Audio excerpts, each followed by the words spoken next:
Boa noite, meus irmãos. Que a graça e a paz do Senhor Jesus esteja com todos vocês.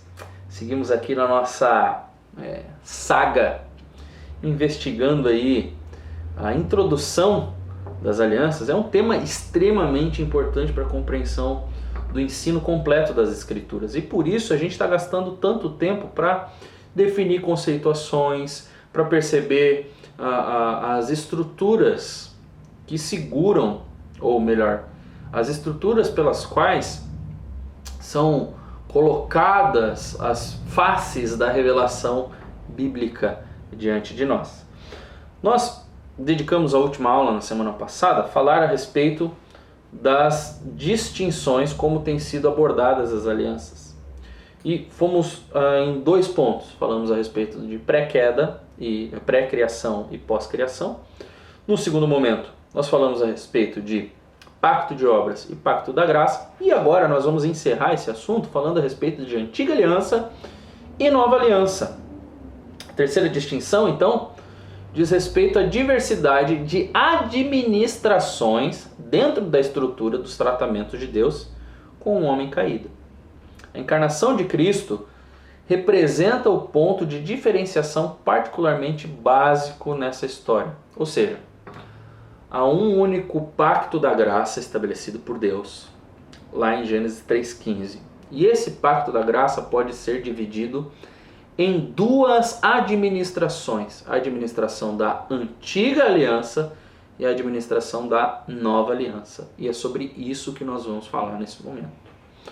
O pacto de Deus com o homem antes de Cristo pode ser chamado de antiga aliança. E o pacto de Deus com o homem depois de Cristo pode ser chamado de nova aliança. A antiga aliança pode ser caracterizada como promessa, sombra, profecia. E a nova aliança pode ser caracterizada como cumprimento, realidade, realização. Toda a estrutura da carta aos Hebreus, por exemplo, repousa sobre essa distinção básica. O conceito de promessa na antiga aliança, que alcança o seu cumprimento na nova, é essencial à plena apresentação do Evangelho na Epístola aos Hebreus. Em sua carta aos Gálatas, o apóstolo Paulo estabelece vários conceitos dinâmicos em contraposição uns com os outros.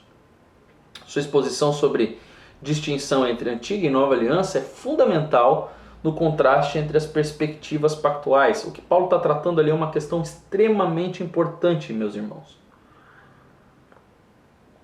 É extremamente importante porque ele está lidando com a questão central do Evangelho. O propósito último de Paulo, em toda a discussão, é contrastar o legalismo dos judaizantes da sua época com a graça da nova aliança. Contudo, no propósito de ressaltar essa distinção, ele estabelece diversos contrastes secundários ali na sua argumentação. Então, para evitar uma gritante interpretação da intenção primária do apóstolo Paulo, é essencial para nós considerarmos esses contrastes secundários em sua relação com o propósito primário. A menos que a gente mantenha em vista o argumento central do apóstolo Paulo, então, a absolutização de contrastes relativos pode nos enganar a respeito do que é que Paulo está tratando ali em Gálatas. E isso causa muitos problemas, meus irmãos. A hipergraça é fruto da falta de compreensão do que Paulo está querendo dizer aos Gálatas, principalmente aos Gálatas. O próprio apóstolo Paulo modifica cada um dos contrastes que ele está estabelecendo ali com uma única exceção. Às vezes explicitamente, às vezes implicitamente, ele abranda o caráter absoluto dessas antíteses que ele está estabelecendo ali. Mas tem um contraste que ele mantém sempre. Ele é resoluto em mantê-lo.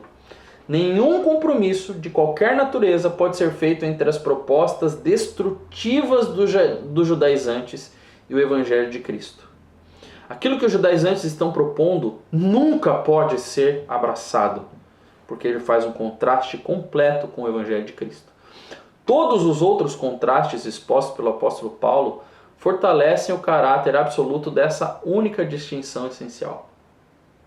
Então, para começar, o que o apóstolo Paulo faz é contrastar todo o período histórico antes da vinda de Cristo como a era da nova aliança. o período antes que viesse a fé, na linguagem do apóstolo Paulo, contrasta drasticamente com o tempo em que a fé veio. Gálatas 3, do 23 ao 25. A vinda de Cristo e a sua consequente posição como objeto de fé alterou todo o curso da história, completamente. E uma vez que Cristo veio, o tratamento de Deus com o homem não pode mais voltar aos antigos moldes. Os judaizantes incidem em erro, porque não levam adequadamente em conta a mudança radical que a vinda de Cristo produziu na história. E é disso que Paulo está tratando ali. Apesar de toda a força dos absolutos envolvidos na apresentação do apóstolo Paulo, também está presente uma modificação. Porque o mesmíssimo evangelho, esse evangelho de Cristo, foi apresentado a Abraão, na linguagem de Paulo, em Gálatas 3:8. É ao lado do crente Abraão que o cristão hoje entra em seu estado de bênção, juntamente com Deus. Gálatas 3:9. Veja como isso é interessante. De certa perspectiva, uma antítese absoluta pode ser traçada entre os períodos da história antes e depois de Cristo. A antiga e a nova aliança são radicalmente distintas uma da outra. Porém, numa outra perspectiva, um único caminho de salvação sempre esteve presente, tanto na antiga administração do Pacto da Graça, ou Antiga Aliança, quanto na nova administração do Pacto da Graça, que nós chamamos de Nova Aliança. Em segundo lugar, Paulo contrasta aqui o período abraâmico com o período mosaico do Antigo Testamento. Gálatas 3:15 e 19 vai nos deixar isso muito claro. O apóstolo estabelece que a herança da bênção de Deus não se baseia na lei, mas na promessa. Por meio dessa antítese, ele coloca a aliança mosaica da lei em contraste com a aliança abraâmica da promessa. Porém, todavia, entretanto, deve ser novamente reconhecido que o propósito último de Paulo em toda essa discussão é distanciar o verdadeiro evangelho de Cristo de qualquer aproximação com o falso evangelho dos judaizantes. A sua discussão está se concentrando na lei como isolada da promessa e do seu cumprimento em Cristo. A questão não é a lei, a questão é a lei isolada do seu cumprimento. Jamais se pretendeu que a lei sob Moisés operasse separado da promessa. Separado da sua dimensão de promessa, que alcançou o seu cumprimento em Cristo, a lei jamais poderia fornecer o caminho para tornar os pecadores justos. E é disso que Paulo está tratando aqui.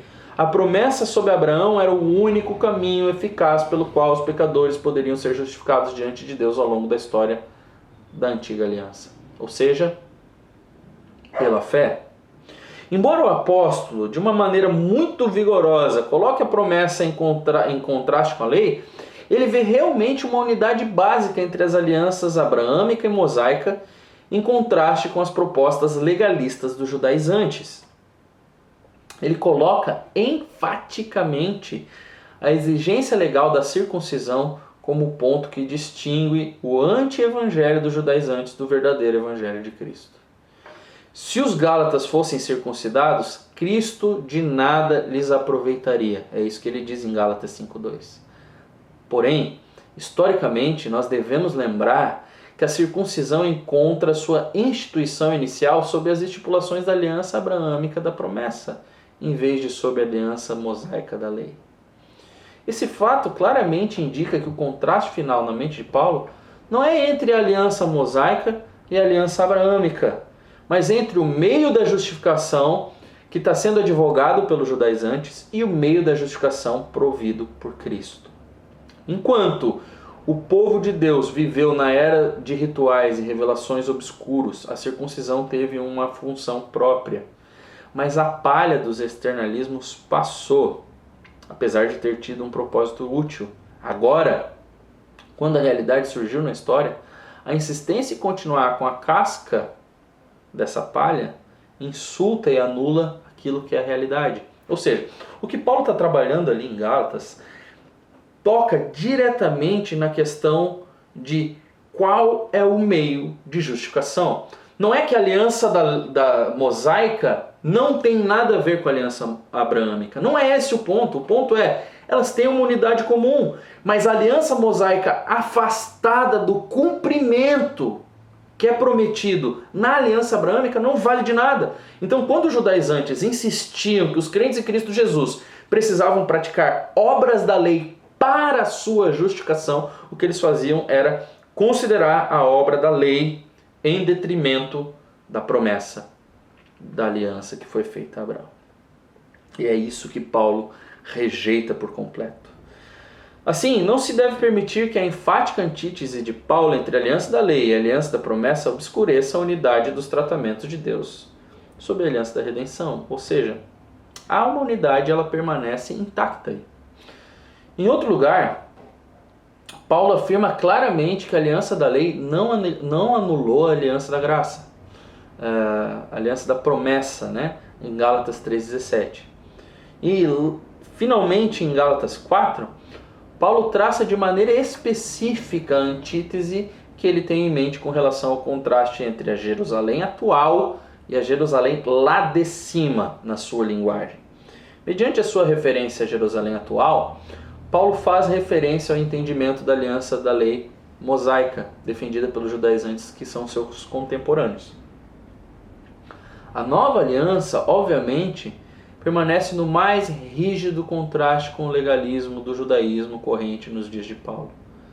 Mas essa falsa apropriação da aliança lei mosaica certamente não pode ser equiparada à intenção original de Deus ao dar a lei. Os judaizantes dos dias de Paulo não estavam certos na maneira como eles estavam entendendo a lei, e esse é o ponto aqui.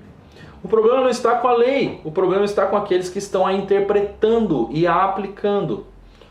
Todo o vigor da polêmica do apóstolo é dirigida contra esse falso entendimento. Aqui está a questão-chave. Os judaizantes estavam corretos na sua maneira de entender a lei mosaica? Esse é o ponto. Será que eles estavam corretos? A grande realidade é que não. Na verdade, nós precisamos reconhecer que a lei, diferente da promessa, foi dada para revelar o pecado. É isso que Paulo nos ensina lá em Gálatas 3,19. O radicalismo dessa exposição da depravação humana é visto no fato de que a lei, por sua própria forma, foi concebida para revelar a inclinação do homem pecador à sua autoconfiança. A esse respeito, o Sinai está representando para nós uma administração pactual em contraste muito agudo com a aliança promessa de Abraão. Porém, esse contraste não deve ser entendido por nós como uma ruptura da unidade e do progresso da revelação da aliança da redenção.